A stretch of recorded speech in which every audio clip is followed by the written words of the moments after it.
کسی بھی کنٹری کو آپ اس کی ہسٹری، کسی کنٹری یا ریجن کی اگر آپ ہسٹری کو ریڈ نہیں کرتے، ہسٹری کو اپنے سامنے ایک مثال نہیں بناتے، تو آپ کوئی ایڈونچر نہیں کر سکتے. اگر آپ کے پاس ہسٹری کا پورا لیسن موجود ہے، آپ کو پتا ہو کہ اس نیشن کا ریزالو کیا ہے، وہ فائٹر ہیں یا وہ ترقی کے ذریعے مرغوب ہو سکتے ہیں، یا وہ کسی لالچ کے ذریعے مرغوب ہو سکتے ہیں، یا پاور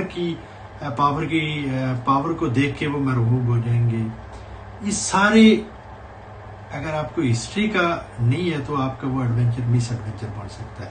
جیسے کہ امریکہ کا ہوا، اگر اسے رشین ہسٹری اور برٹش ہسٹری کا آئیڈیا ہوتا تو شاید یہ 20 سال کے بعد ان کو آخر میں یہ ہزیمت کا سامنا نہ کرنا پڑتا اتنی مائٹ لے کے. اب ویورز، یہ تو کچھ میں نے پوائنٹ بیان کیے. اب آگے چیلنجز ہیں طالبان کے لیے.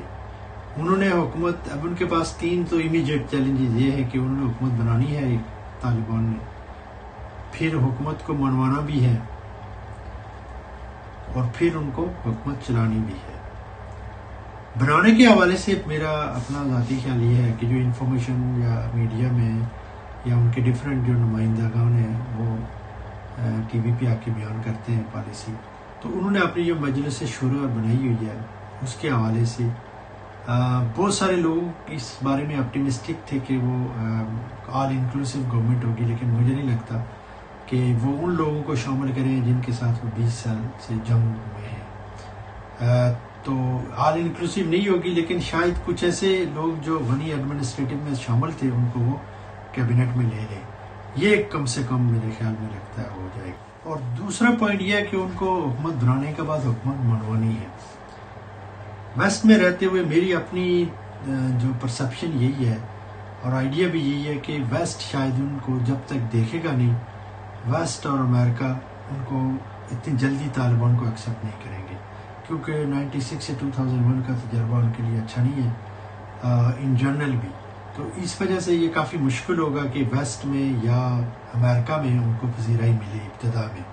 آپ کچھ لیول پہ شاید طالبان سے تعاون کرے امریکہ ISIS کے خلاف، یا یورپ تعاون کرے، لیکن یہ کہ وہ افغانستان کی طالبان کی حکومت کو فوراً ایکسیپٹ کر لیں یا ان کے ساتھ شیر و شکر ہو جائیں، اس کا چانس بہت کم لگتا ہے. اس بات کا چانس زیادہ ہے کہ اس میں ریجنل پاورز انوالو ہوں گی، وہ یہ کام کر سکتی ہیں زیادہ بہتر انداز سے. اور جب ویورز میں نے ریجنل پاورز کی بات کی تو ریجنل پاورز میں امپورٹنٹ پلیئرز جو ہیں وہ چائنا ہے، سپر پاور کا ایک ٹیگ ان کے پاس ایسا لگ رہا ہے کہ نیئر فیوچر میں آ جائے گا. اس کے بعد رشین ہے، ترکی ہے، اس کے بعد ایران ہے، پاکستان ہے، انڈیا ہے. یہ ممالک ہیں. انڈیا کے حالانکہ اپنے تحفظات ضرور ہیں، لیکن انڈیا کی کیونکہ وہاں پہ کافی انفراسٹرکچر بلڈ کیا ہے، اور میرا نہیں خیال کہ انڈیا اپنے ان ایسٹس کو ضائع کرے گا. وہ بھی کسی نہ کسی لیول پہ طالبان سے بات میں انگیج کرے گا. مانے نہ مانے یہ شاید دوسرے سٹیپ کی بات ہو، لیکن مین کردار وہ جو چائنا کا ہوگا ان کو منوانے کا. اگر چائنا اور رشیا نے کچھ سٹیپ لیے تو میرے خیال میں طالبان کو لوکل ایک ریجنل لیول پہ ان کے منوانے کا جو نظام ہے وہ شاید پورا ہو جائے جلدی. اور تیسرا پوائنٹ ہے ویورز، حکومت کو چلانا. ابھی کرنٹ سچویشن یہ ہے کہ افغانستان کے جو 9.2 بلین کے ایسٹس تھے وہ فریز ہو چکے ہیں. میرا نہیں خیال کہ ورلڈ بینک اور IMF امریکہ کی مرضی کے بغیر ان کی کوئی سپورٹ کریں گے. اور اس کے بعد ان کے اپنے جو امدادی 4.2 بلین امریکہ نے دینا تھا 2023 تک، شاید وہ بھی نہ ان کو ملی. تو یہ ایک سچویشن ہے ان کے یعنی فنڈز کے حوالے سے. اور تقریباً اگر اس کنڈیشن میں دیکھیں تو وہ ایک بینک کریپ حکومت طالبان کو ملے گی، یا بینک کریپ کنٹری جس میں وہ انہوں نے حکومت کو چلانا ہے. یہ ان کے لیے بہت بڑا چیلنج ہے. اور میرے خیال میں ان کو کوئی ریجنل لیول پہ کوئی ڈونر کانفرنس یا اس طرح جو ریجنل کنٹریز اگر ساتھ دیں تو کوئی انٹرنیشنل ڈونر، اور مجھے نہیں لگتا انٹرنیشنل ہوگی، یا لوکل ڈونر کانفرنس ہو سکتی ہے.